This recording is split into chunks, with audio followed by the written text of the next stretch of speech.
أعوذ بالله من الشيطان الرجيم بسم الله الرحمن الرحيم الحمد لله رب العالمين والصلاة والسلام على رسول الله وعلى آله وأصحابه أجمعين. Assalamu alaikum wa rahmatullahi wa barakatuh, dear brothers and sisters, and welcome to yet another episode of Ramadan Real Talk, the second last for this month. We are now deep in the throes of the last 10 days of this blessed and beautiful month, alhamdulillah, and we thank you for joining us today for what is a very, very important conversation. Ramadan Real Talk, for those of you joining for the first time, is a series of compelling community conversations on issues that affect the community and which are not always discussed in the candid way that we should be discussing them.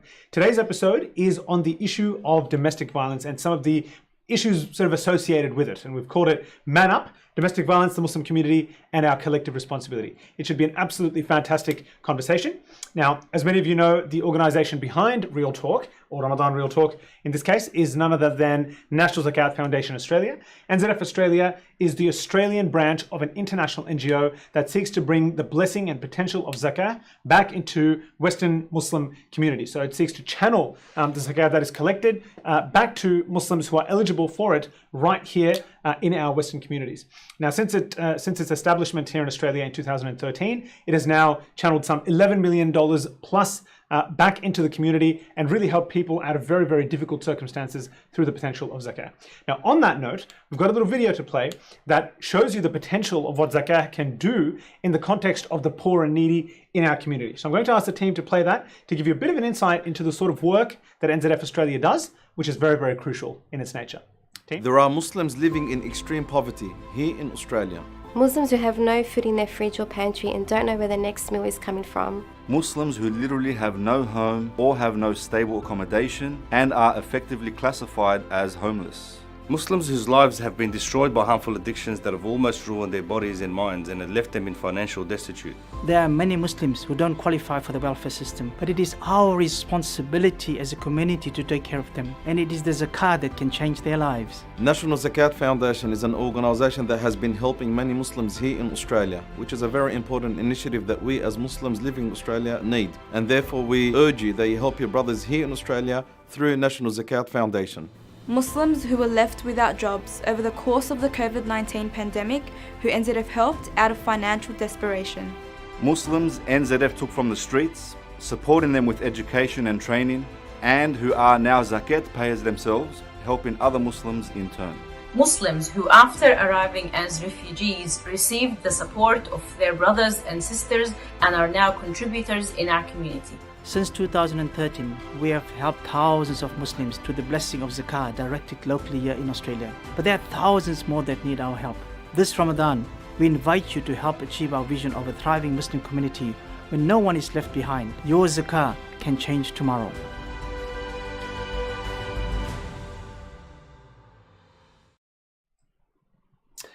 SubhanAllah. So that's a small insight into the sort of work that NZF Australia is doing and how its work can really change the lives of brothers and sisters who are poor and needy right here in our community. And there are many, many of them. Jazakumullah khair to the team for that. Now, let's get into today's episode, inshallah. What is the idea behind today's episode? So domestic violence, as we know, continues to be a pretty challenging issue for our community. And in this particular episode tonight, we're going to explore DV in a pretty open and candid sort of way in terms of its types, its causes, and how we can continue to tackle this in a holistic way. And also, I guess, in a way, keeping in mind the broader context in which this discussion and debate, or some elements of the debate, often happen. Now, I've got two very, very esteemed members of the Muslim community with me, both from the same Muslim community organization, but very, very fittingly so, because it is an organization that has spearheaded a response to this particular issue, at a very practical level, at a policy level, but also at an Islamic level, in terms of helping think through how we as a community can deal with the scourge that is domestic violence and really get to the core of the issue and I guess what allows it to proliferate in the way that it has. I've got with me Hajjeh Maha Abdo from Muslim Women Australia. Hajjeh Maha needs very little introduction, mashallah, to our community. She has been around and a core member of our community for some time, a pioneering woman in many ways, having founded Muslim Women Australia. And I've also got the current CEO of Muslim Women Australia with me, Sister Nemat Kharboutli. And it is an absolute honor to have you both here with us today. So, assalamu alaikum and welcome to the show, sisters. Alaikum assalam wa rahmatullahi wa barakatuh. Jazakallah khairan. Oh, well, yeah, it's very, very much long overdue, and very glad and excited to have you here. One thing I want to address straight off the bat to people watching is, when we went out, sisters, with this episode, as you do with promotion and marketing, you sometimes try and catch people's attention, and so naturally, that's what we did, and sort of titled the episode "Man Up: Domestic Violence, the Muslim Community, and Our Collective Responsibility." And on the promotional flyer for the episode was one particular point which said the M word, masculinity in the Islamic context. Now, the great thing was that we clearly had some interaction from out there in the public. And some brothers made the point that, just by the way this is framed, we know the way that this conversation is going to go. That this is going to be a conversation that's going to bash men, that's going to say it's all their fault, it's all about the men, it's all about toxic masculinity, no one's ever at fault except for men in every context. And I guess that is fantastic in a way, because it allows us to address that sort of contention head on. And sort of say, hang on a second, that's not what this episode was ever going to be. But, as people who've worked in this space for such a long time, and you've probably heard this a million times more than we ever would read on social media, tell us about how you feel when someone says that about a conversation that you're about to have on this particular issue. Well, to be honest, when I saw the title of this, I quickly thought, this is not what I want to talk about, really. It's not about naming and blaming, really. It's about naming and shaming. That's far from it, because you don't get anywhere. And it's not one person's fault. And it's not about creating that sort of a stigma attached to men in any shape or form. It's about working together. So I thought, well, no, that I've never been in a space where I blame anyone for anything. So when we talk about, domestic violence and relationships and having healthy interactions, I think, every now and then certain things come up, and in the space of domestic violence, it's most of the time it's the men who are who are violating the rights of women. But it does not mean that all men are that bad. And from the premise of where we start from MWA, from day one, from the 80s, we always went out to say men and women complement each other. We've never, ever sat in a space or talked about men as the enemy. It's always about men complementing, women, and women complementing men, because that's part of our Quran and the Sunnah. So therefore, but where I see sometimes, there's that slip about, gender equity, and then it's about, who's right and who's wrong. If we enter into that space, it really creates a very much a nuance that you'll never be able to find a solution, really. So if we want to work from a place of blaming, that's not what we're here tonight for. What I think we want to do tonight is really have a conversation where we bring some of our lived experience in the space where we've worked. It's been really tough. It hasn't been easy to work in the space, because remember, even in Australia, 30 years ago, domestic violence was not in the public space. It was very private. So when we started at MWA talking about domestic violence within the Muslim community, in the mainstream community, it was worse than it was with us. Yeah. Fascinating. Yeah. Sister, how would you sort of respond to that sort of contention from some quarters of the community? Yeah, I think when you're talking about a certain issue, you need to talk about it within a factual framework. And when it comes to domestic and family violence, the stats and the research are very clear. It is predominantly an issue of violence. It's not about men and women. It's about violence that is perpetrated by men against women. That doesn't mean men don't have a role to play. They are actually the key and part of the solution. So I think when we have always worked in this space at MWA, we've always brought a whole of community approach to the conversation, because you can't have a healthy relationship on your own. It doesn't exist. A relationship, by the virtue of a relationship, is two people working together. And so I don't think that if you have a premise where you think it's just about blaming and shaming, then the fundamental premise of your concern is actually flawed, and we're never going to make progress. And so it's important that you hear the needs and the concerns of men who feel victimized or targeted or don't feel listened to. But our role at MWA is always to listen to all parties. When we're talking about family violence or family conflict, not everybody wants to see a separation. Some people want to see just a stop to violence, but they want to maintain a relationship, or they want to find supports and solutions to that. So I think when you're talking about it in its context and its entirety, when there's an issue, you need men to be part of the solution, and to prevent it, you need men to be part of the solution. So we actually welcome those brothers and thank them for sharing some of their concerns, because we hope that they will also continue to be part of the change. So one, we've already had a comment on the episode, which is great. You know, a sister is saying, you know, notwithstanding the importance of being sensitive around this, to start from a factual framework, could the panel start by just stating sort of some basic stats and ratios by gender, for example? And this is evidence-based stuff. It's not about a judgment or an aspersion, but really what is going on from what the evidence tells us right now. I think we're not going to be apologetic here, and we're not going to justify, because it's not our role. And we're not going to shy away from really looking at the core issues that are really happening at the wider community. It's not just within the Muslim community, but here, for the sake of our diverse community within the Muslim community, we've got to look at sometimes there are cultural influences on what, you know, and differences of how different people and different groups see Islamic traditions and Islamic principles applied, because a lot of time it's how they've been brought up, it's family influences, it's what you've seen in your life. So culturally, the way that there are habits and interactions are totally far away from Islamic traditions and principles. So when we've done our research, and we've done, you know, and Nemat can really bring up some of that data, because we looked at it this afternoon. It's only the survey that we just did with over 500 people around Australia in the Muslim community, and the data came from within the Muslim community to see about leadership, about the role of men and women. And in the mainstream, you know, community, the data about domestic violence and who perpetrates domestic violence, it's mainly the men. And who are the sufferers? Who are the victims? It's women and children. Women and children who become homeless, who become, you know, wanting to access services, and they become literally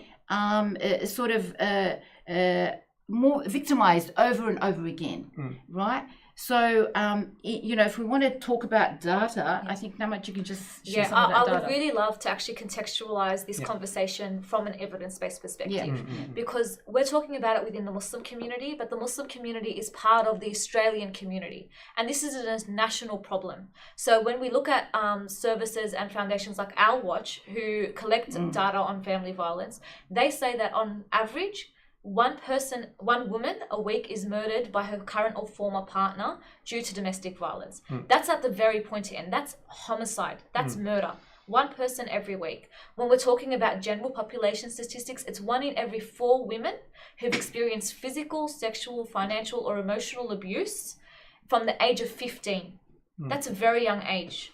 And then what we're also seeing in terms of health and well-being is 10 hospitalizations due to physical assault per day in New South Wales hospitals. And when we're talking about the gender component, we're talking about women being 3 times as likely to experience violence in an intimate partner setting. That's what the data says. That's what the research is from an Australian context. And that's why we have to have that conversation. It needs to be fact-based. It needs to be oriented. Where it comes in with Hajjeh Maha saying in terms of the differentiation between culture and religion, we have 183 ethnicities within the Australian Muslim banner.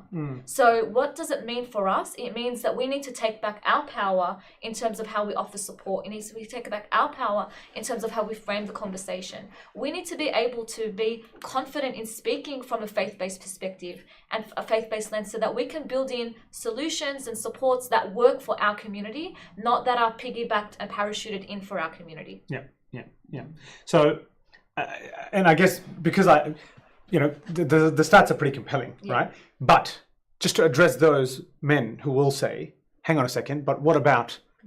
So does it happen in reverse? Do we see cases of violence against men, physical violence or assault or economic or whatever? And you know, it's a bit weird that we use Hollywood as our sort of departure point, but I guess it happens. So the recent case of Johnny Depp, for instance, has been a talking point, and some brothers have said, hey, look at this. You know, therefore, it shows that this stuff happens, and it's now just coming into the public consciousness.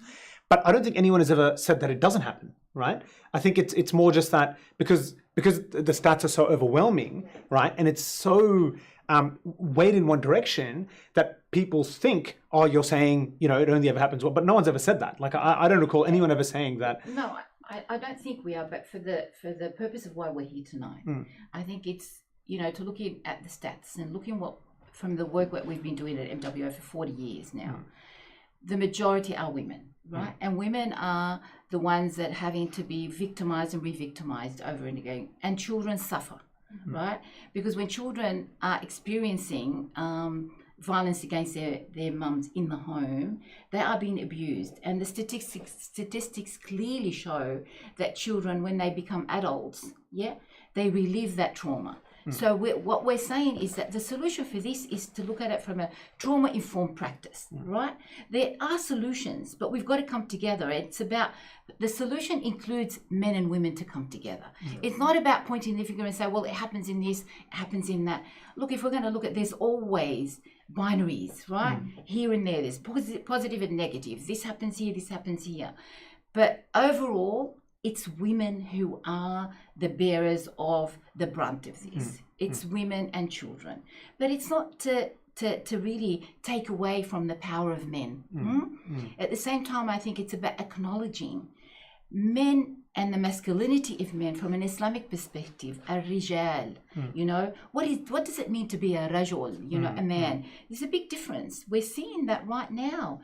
The majority of women are saying, we want men in the relationship, right? So if we're looking at those men that you're talking about, you know, well, come up, showcase your role as a man, the man that the character of Rasulullah ﷺ has shown us to be. So this is where we find that it's not about theorizing what it's like or magnifying certain things. It's really looking at, okay, at the grassroots level, what is happening?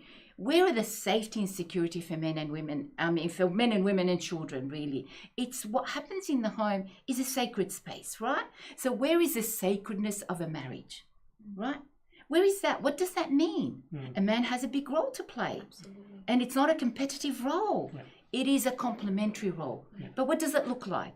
So, because we've got to look at it here, you know, women are working, women are earning sometimes higher, you know, wages than men. So does that make her more of a man than a woman? No, on the contrary. So does that make her more vulnerable to be abused? Because financially, sometimes a man feels insecure or threatened by his partner, his wife, earning more. These are some of the things that we're seeing, you know. So instead of a woman being rewarded, she gets, you know, to be abused, right? So these are things that we need to acknowledge, we need to name, we need to find a solution for, you know.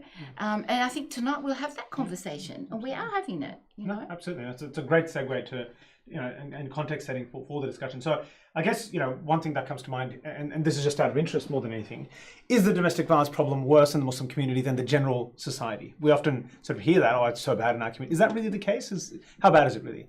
I don't think it's actually worse in our community. I think something that's been very clear in our work for over 40 years, and in also that the project that we've done, which is the Saving Face project, which actually looks at, you know, surveying the Muslim community nationally.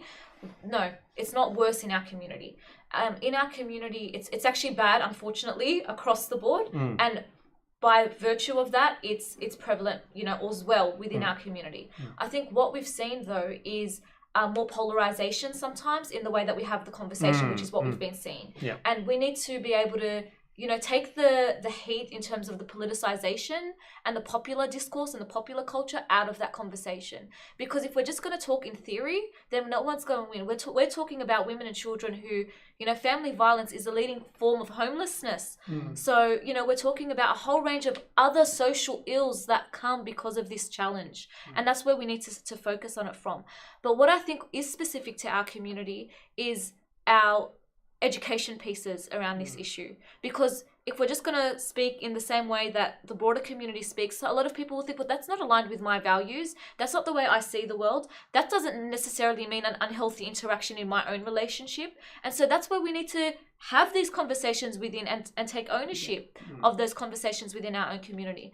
More importantly as well, we do need to provide culturally, linguistically, religiously appropriate support services such as MWA has been leading the way within our own community and within the sector nationally in making that change. Because if you are in a situation where it is at the very extreme end, where you do need to leave, you cannot be safe in your own home, then where does a woman go?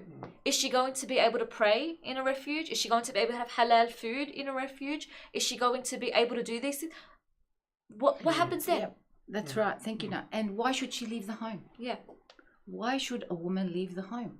There are programs that are available that we're trying to advocate for, where a woman stays at home, does her iddah at home if there is separation. And if there are no separation, there's amicable, mediation, arbitration that can work together. Right. That there are case management plans that we can put together. There are advocates that can work for both men and women.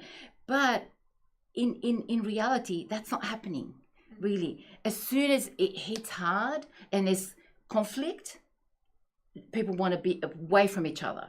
And then you see all the heartache starts to happen. And I, just recently, a woman said to me, I really can't believe I was married to this man for 10 years. It's not the same person that I married, right? It happened overnight. She actually said to me, it happened overnight. I can't believe the change. How did that happen? So Islamically, where Nemat was saying, we need faith-based approach, from a framework where it's clear, it's aware, it's nothing new. It's our Islamic traditional resolutions that we have. It's from our Quran and the Sunnah, right? But we are putting it together in a framework that is part of our healing process. Because without faith, you've got nothing. As Muslims, really, when something happens, we all go back to our faith, our deen, right? That's where we find our tranquility and our strength, because that's where we connect with Allah subhanahu wa ta'ala. But it doesn't mean I connect and not worry about the other person I've been in a relationship with for years, So we've just got to take that away. We've just got to realize that this is about humans coming together. When the marriage takes place, is consummated, everyone's happy. No one likes to talk about what happens at the end. Yeah, where I've been saying for a long time, we need to really start pushing those buttons, right? And I mean it, because everyone's so happy. You don't think of astaghfirullah, no way would I think of divorce. Absolutely. No one will ever think of it, because you're in the moment. But aqal wa tawakkal, right? And be aware. There are triggers, because you're entering into a relationship with someone that you really don't know. Yeah. So there are certain things that we could do in the early intervention stage, right? Because it is so important to build a home that is sacred, that it's built on the Quran and the Sunnah. There is a framework within that. There are the do's and the don'ts that you understand about each other. And then there are personalities that we come together. And you're bringing a new life into the space. That's your children, right? So when we talk about violence against women, violence against children, it is inclusive of men. No one can say it does not include men, whether they're perpetrators or not. You've got boys. We have boys who are 12 and 13 who've experienced violence, where their fathers have violated the rights of their mother for years, and she's been silenced. Silent for the sake of the children, right? And then at the end, it happens because the boy cannot stand being... And you don't want to raise boys who are going to be violent, right? So here, you've got... Women have sons. Men have sons. You want to raise men. You want to raise really strong, kind, compassionate men. How do you do that? Not overnight. It has to happen from day one. When you want to marry, then you start talking about those things. But so that when it happens, you've already got some resolutions in place. You've got access, and that we're not saying we need to go back.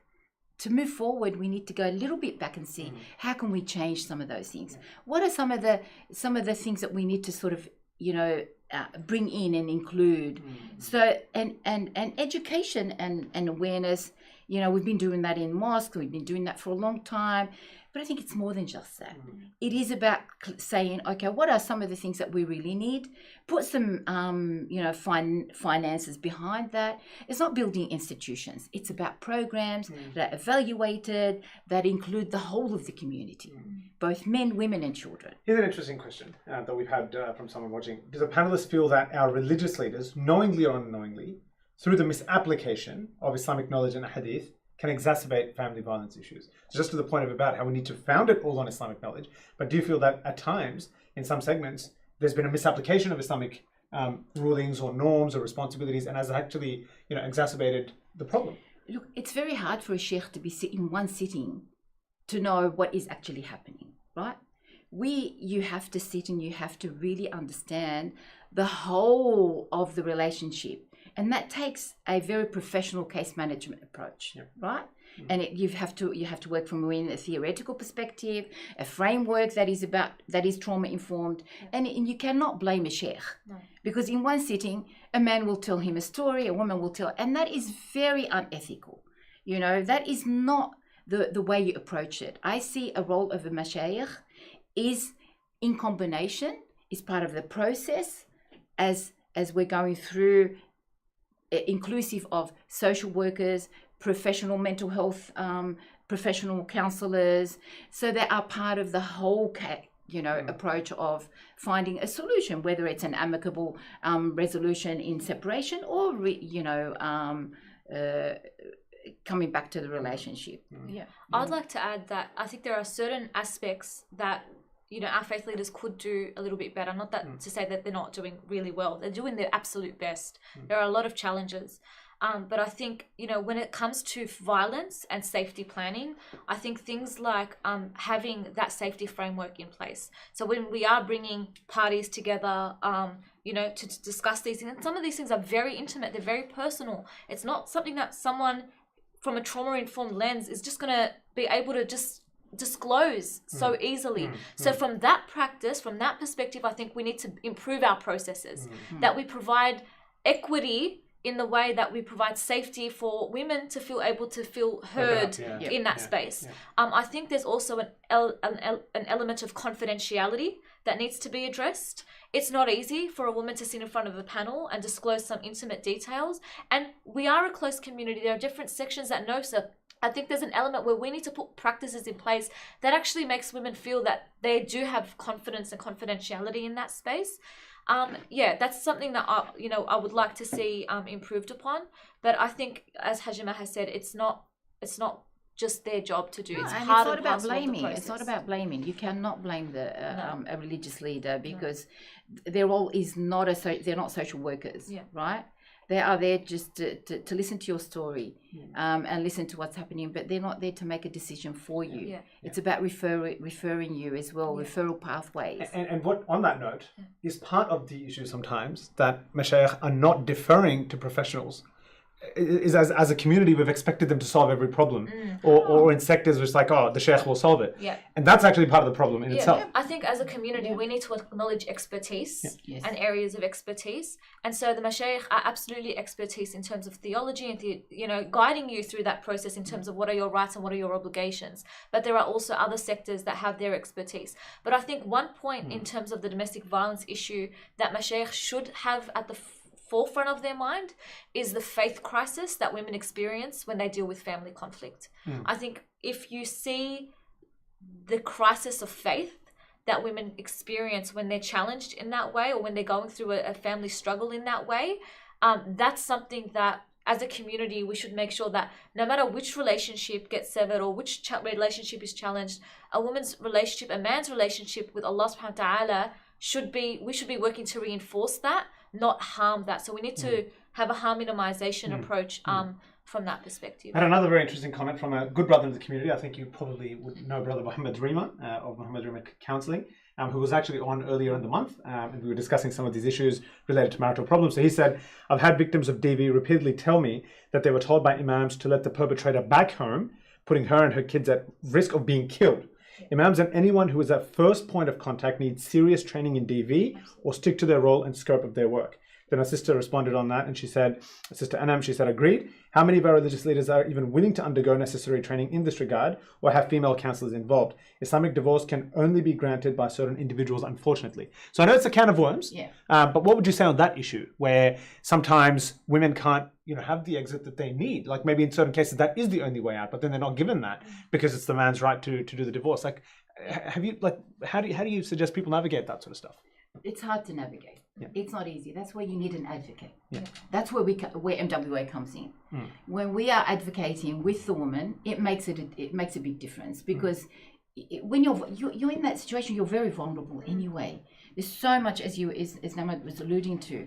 So it's not easy. And it's not just in our faith, in all faiths, but we're talking about us and our mashayikh. And there has been some training over the years that certain mashayikh have gone through, but I think we need more than just training. I think it's about expertise, and it's about the mashayikh recognizing that they don't have to do this, right? And they come at a point where the professionals are seeking support from a theological perspective, right, about what is Islamically right or not right for this woman, and no woman should be able to advocate on her own and be sitting in a room with a sheikh by herself to tell him her story, because we've heard over the years. Intimidating. It's very difficult. And for us, it's much more difficult to work backwards. So I would always say to young women, old, young, whoever, touch base with a professional organization where you know that they have processes in place, policies in place, transparencies in the way that they work with. You know what you're actually doing, and you are being consulted throughout. And just for the record, people are watching, is MWA one of those organizations? Like if a sister is going through something like this, would it be a suggestion to get in touch with MWA? Yeah, absolutely. MWA is a specialist family violence service. We're state funded, and we have our Linking Hearts family violence program.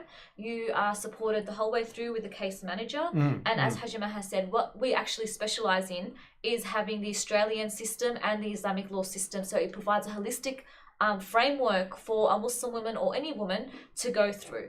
And so I think coming back to the question, we have seen, Islamic communal processes weaponized, it's held that is held over her head. And what we, as Hajjeh Maha is saying, is coming into there are processes, we offer that in terms of looking at it from a legal perspective, from a housing, from a financial, emotional, spiritual perspective. It's about having a holistic approach to accessing support, because there are dire circumstances where it is a matter of life and death. In saying that, I would like to take it back a few notches, because we mentioned earlier, nobody, I hope, enters a marriage with the view of divorce. Of course. So how do we end up sometimes there? And as Hajjeh Maha said, sometimes women say, I don't know how I got here. And the reason for that is because we have to have checks and balances within our own relationships where we say, hold on a second, are we having these self-reflective processes where we actually question the patterns and the cycles of our conversations or our communications or lack thereof? I think that's really important, because when you marry an individual and you go through different stages in life and you go through different life transitions, sometimes people forget sight of each other as individuals and see each other just through obligations and roles. And then that creates room for conflict. Right. And so it's not the fact that relationships have challenges. Every relationship has challenges. It's how do we respond in those challenges? Yeah. Do we assert ourselves over one another? That's Do we not console? All of those sorts of things. Yeah. And I think but I think it doesn't matter who you are. There are women who are highly educated, professional women, who, when they are in situations like this, become very vulnerable. They need an advocate. So all they need to do, we get through our website, seeking through our social media platforms, and throughout we've got a 24-hour hotline. And it's not a hotline. It is a mobile number that women can access, and it's all on our website. It's on mwa.org.au. So it's very transparent, and we are dealing with crisis every day, right? So and we're seeing now there's this shift in the way that men are accessing our service as well in early intervention. I have to say as well, there are some men who do call us and say, look, I have there's something that is not working right. Can you speak to my wife? Yeah. Right. So we're seeing that, and over the years, we see that's happening, but now we're seeing it happening a little bit more, which is really good. That's interesting. That piques my interest. So is that from the perspective that he feels that there's a breakdown in communication, or that some incident has happened? Has she done something? Has he been the victim of some sort of... No, he just feels like there's something that's just not right, and he sees that she's not happy, but he doesn't know what to do. Okay. Right? And some sort of help would be good. Help would be good. Great. Yeah. What can we do? Yeah. What can I do? And I think the premise has to be acknowledged that Muslim relationships, Muslim couples don't get to that stage just overnight, a lot of the time. And that everybody who does get through that often does seek mediation and does seek support or reconciliation before they get to that process. So, the fundamentals of the ideology perspective is assuming that everybody just, we're out, we don't want to deal with it. People try, but they don't always have the right mechanism. And that's why Hajjeh Maha is saying it needs to be a trauma-informed lens. It needs to be within a safety framework. Yeah. And that's the professionalism of providing that support. So that's staying the course doesn't mean hurting yourself in the process. Absolutely. And not getting your friend or someone who's just down the road. Yeah. Really seek professional support early in the stage when it feels... it's not right. Yeah, and you feel like you've got someone in your corner. You've got someone. There's something that's just shifting, and you'll see you'll be able to sort of find a solution, an amicable solution. There's a doctor, very respected doctor from our community. Shout out to Sister Amruha Dr. Amruha in Victoria. Often watches our episodes. Sister Amruha has said, what about in New South Wales? Is there anything such as there is in Victoria, where apparently GPs have some basic level of training or resources, which are funded by the state government? I'm not sure if we know of any such thing. Yeah, look, I think all our health professionals here are trained in New South Wales. Yeah. We get referrals from local GPs, from counsellors, from psychologists, from health, women's health centres. So it does exist, and I think our GPs are doing really well. The ones that refer to us as well. Yeah, and really. It's a great soft entry for women, because that's where they feel comfortable. So look, I mean, some amazing comments, and I really want to thank everyone who is contributing to this live conversation. It makes it so rich, and there's some wonderful comments coming through, and obviously not everything is hunky-dory by any stretch of the imagination, but some really, really good interactions, because I did have a series of issues that I wanted to speak through. We're only up to number 2, and in the interest of time, I'll try and sort of get the episode moving a little bit. So for the sake of many of the brothers and sisters watching, let's talk about, quickly, what are the big buckets of domestic violence? When it comes to understanding domestic violence, one of the things we need to understand is it's not just physical, right? It's so much more than that. Can you sisters sort of shed some light on that for people who may not be as familiar with this, as you certainly would be? Yeah, I think as a community, we've really become very good at acknowledging that physical violence is not okay in any shape or form. But what we really need to get better at is really understanding the nuances of family violence, that there is at some points physical violence, but there is also emotional abuse, psychological abuse, spiritual abuse, financial abuse, and sexual abuse, and often they interplay. There is a term called coercive control, and this term really insinuates a pattern of behavior that looks at limiting someone's liberty, and it's very isolating, and it's a pattern of behavior that happens over time.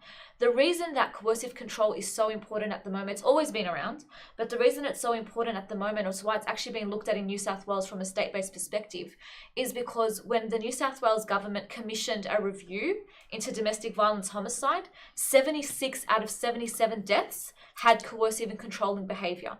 And in some of those incidences, the physical violence that took place was the homicide itself right at the very end. So it wasn't there was no physical violence beforehand. Right. And I think that's super important, because the reason that is so important is because we need to be self-reflective in our relationships. And I think we had a podcast with Sister Lydia a few weeks ago where she actually, I think, got to the crux of the issue. If you feel like you're constantly walking on eggshells and that you don't have autonomy to speak, or you're worried about the consequences of making a decision in your relationship, or you so many people, and all of a sudden you had an ocean and now it's turned into a tiny little pond, that's what Hajjeh Maha is saying, something is not right.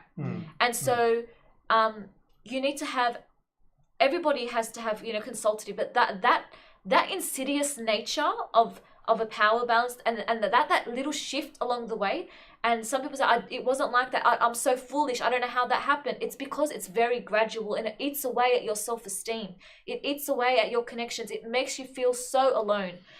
That's the type of environment that is really, that's the real challenge. So that is absolutely fascinating. That insight that it's sometimes only right at the end, and it's those little steps that happen of that sort of coercive control and mechanisms and so forth. That's really it's that's at really that end when she's had enough, she retaliates, right? And then she becomes the perpetrator, right? And that is in itself, unless you know the history, and unless this person is able to access proper mental health assessment and counselling and all of that, she'll only be seen as a perpetrator. And we're seeing that over the years.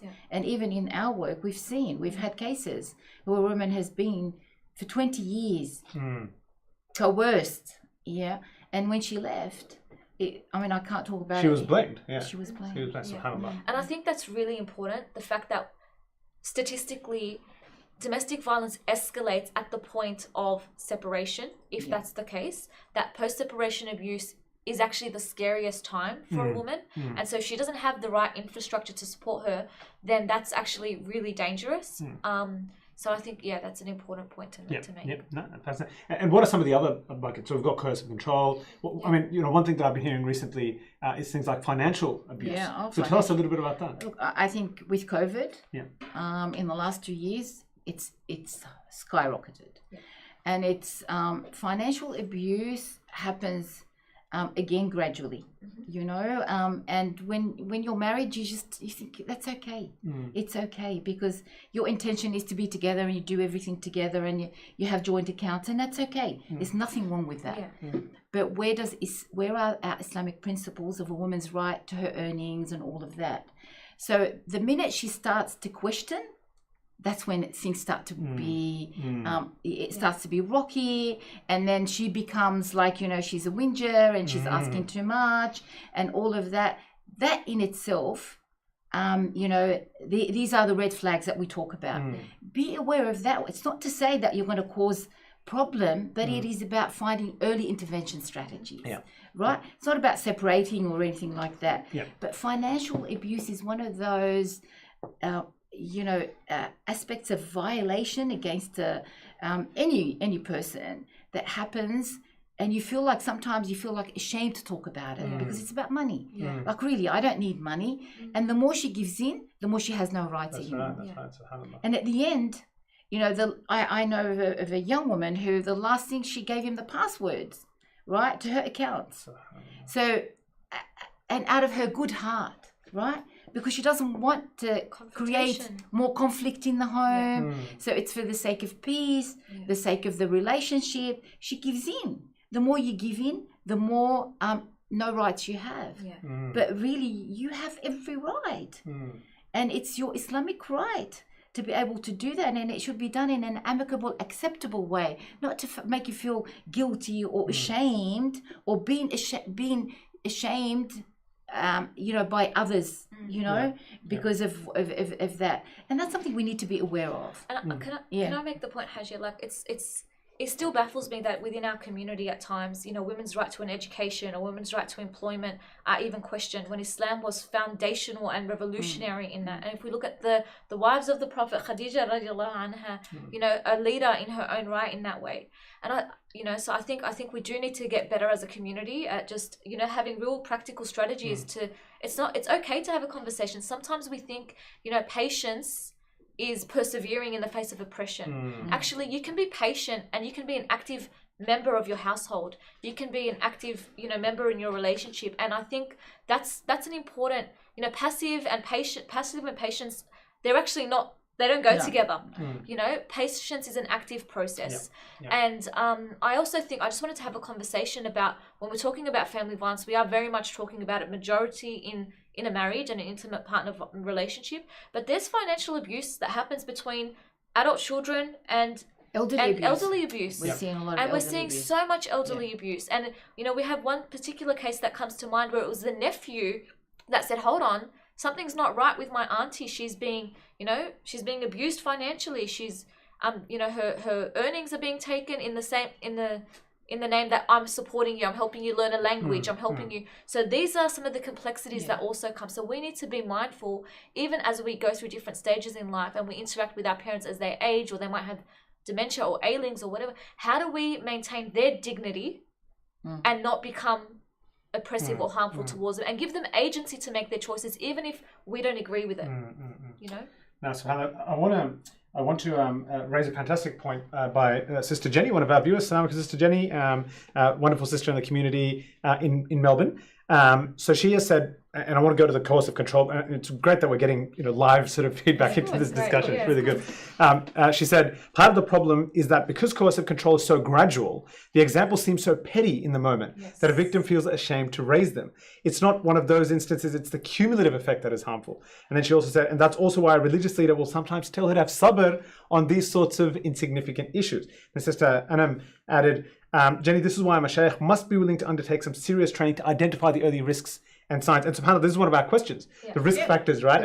And knowing when something is going wrong. That's right. So what would you say there about how sometimes, and naturally, like a woman or any human being in that situation will be in two minds. It's like, am I being petty? Am I overthinking this small thing? Yeah. Right? And I guess maybe we just go to that question, that one that we're going to go to, is using that as a departure point. Let's talk about this issue of how do you know when something is happening that shouldn't be happening and you should do something about it? Should you err on the side of caution? Is it betraying your husband or your wife, whatever the case may be, to do something, or is caution the better approach? Given what we've seen, I think the earlier, the better. All right, you don't wait until things start to heat up, right? Because then you're never going to be able to find a solution, right? You know it in your heart, because that's when you start to give in. So istafti qalbik, right? And then if you're not, just ring an organization and just say, look, I'm having a bit of this. How do you, but speak to a senior social worker or a counselor or someone who is an expert in the field of domestic violence and family relationships, because it's not speaking to a friend that speaks from her own perspective. It's speaking from someone who comes from a really, from a very grounded, perspective, right? So if you're able to tap that into it early, then you're intervening early. You're not actually you're not creating a mountain out of a molehill, really. So what you're doing is saying, well, there is an issue here and I really don't feel comfortable about it, but what do we do? What are we going to do about it? And it's got to include both of you, right? And it's not about going to the sheikh and saying to the sheikh, well, I have this issue and I want to talk about it. That's probably when he says, oh, look, have patience. But I'm not looking for patience. I'm looking for solutions. And I'm looking for recommendations. And I'm looking for a framework and a policy and processes that is based on research and academic expertise. Right? And we've got all of that now in our community. We're not short on that within the community. So, and you can just go online and you can find all these things and access this. So it's very, very important to get in early. That's the early intervention that we talk about, because it's so much better than waiting to something really hard when you've given up on all your rights and you've got nothing left. What are you going to do? All right. Because then you're struggling. It's like the frog in the pot.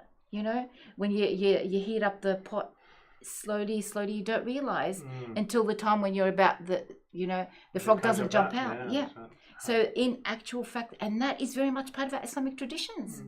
Is if you're feeling not right about something, ask. Because if you're sick, physically sick, you get a headache, you feel something, you go and check it, you go to the doctor and check it.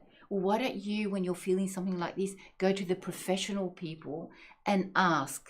There's nothing wrong. There's no shame in inquiring about how you're feeling, right? And just coming back to the cumulative aspect, That's why it is important that we don't just take an incident-based approach to these things, because sometimes, as Hajjeh Maha said, if you're looking at the incident itself, it's when there's been 20 years of challenges, and then a woman, there's battered women syndrome that testified in court, and trauma changes the way that your brain responds to things. And so that's why, yes, it can feel very pity and instant, but as Hajjeh Maha said, get in early. And that's why when we are talking to Mashaykh, other people in community, we need to have a wider lens, and we need to be really mindful of our own responses to people. So if we say to them, that's really petty, that's putting you down, you're being a drama queen, you're being, all these things, you're gaslighting somebody and you don't know the truth of what's happening. So we, as bystanders, as individuals in the community, need to be responsible for our own responses, or even our own lack of responses, because that could be the only time that somebody feels safe or courageous enough to speak out. And if we demean it or diminish it, what is our duty? And I think it's important. This is where it comes. It's about companionship for the men. Yeah. When a man goes and talks to his friend about something, I think it's a responsibility of how they respond to one another. How do you do you feed it, in a positive way, and do you refer? Do you tell your friend to go and see someone to talk about it, or do you think it's not man enough to do that? Because I think really in our tradition, in our Islamic tradition, if you feel, then go and seek help. Someone's made a comment, and this is coming from another platform now, where we're seeing some action from Instagram, which is fantastic. So a brother has made the point.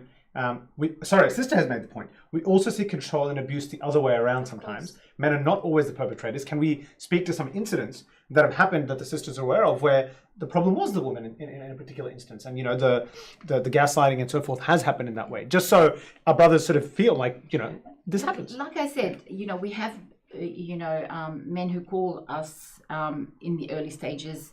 Really, then when we're thinking about it now with everything else, it's not the early. It's at a time where he doesn't know what to do, and he really cares, and he comes from a place of amicable resolution and all of that, and that sort of works in the same space. And I think if he's seeking that support, then it's the same as if it was a woman. There's no difference between that and that. And in the organisation we have now, we do support a lot of men in that, and we house men with their families as well. We've got men who are with their children, who are actually looking after their children, and who are housed with our service with Lincoln Hearts.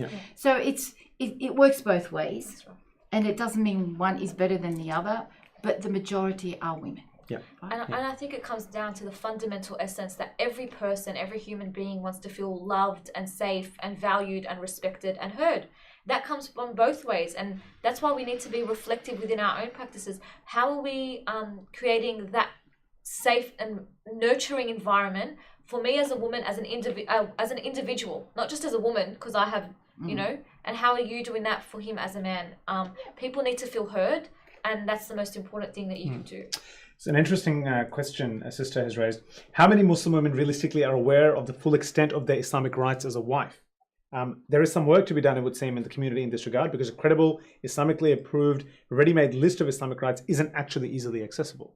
What do you think? We're working on now. We've been working on that for a few years now, to really have it accessible online. To really, we realize that is exactly right. That it's nowhere in one place. And when a woman is at a vulnerable stage, can't look everywhere to find. So you need it in one place, you're right. And you need to have the right information that is backed up by, referenced and supported by research, supported by, the sector as well, so that when the woman looks at it, it is genuine, it is authentic, and that she can rely on it. But at the same time, gives you answers and gives you directions and gives you access to referral pathways. For you, for your children, and for your partner. And a lot of times it includes, as well, the extended family members. We cannot shy away from the fact that extended family members have influence on the way sometimes things can happen. But that's for a conversation for another time, because it is very, and most importantly, I think here is where we need to focus on the dignity of both parties. Just because there's separation, it doesn't mean you separate in an undignified way, because it reflects on your children.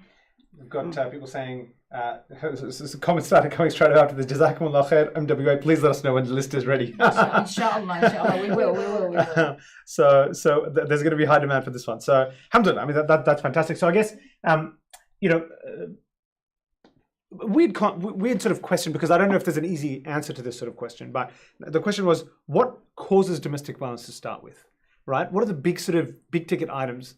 Is it, as you mentioned, at some point, is it culture and sort of its shaping of an individual's perception of them vis-a-vis the other gender?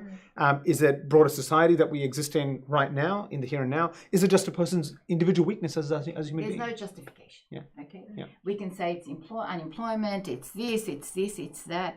There is, because it happens across all sectors, happens across all ethnic groups, all education, so it doesn't discriminate really when we're talking about that. But where we're seeing more of it is at that sort of the middle class sort of space, right? But it happens, and I say clearly there's no justification for it. Just because someone's lost their job doesn't give you the right to take it out, right? You need to access support. But a lot of the times when that happens, as we said, and we were alluding to it earlier, it doesn't happen overnight, right? It is a gradual thing that is taking place. So when